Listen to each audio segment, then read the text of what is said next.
உலகம் எனக்கென்றும் விளங்காதது, உறவே எனக்கென்று விளங்கானது.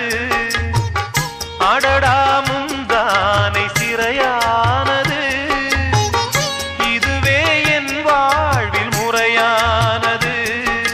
பாறை ஒன்றின் மேலே ஒரு பூவாய் முளைத்தாயே, உறவுக்கு உயிர் தந்தாயே.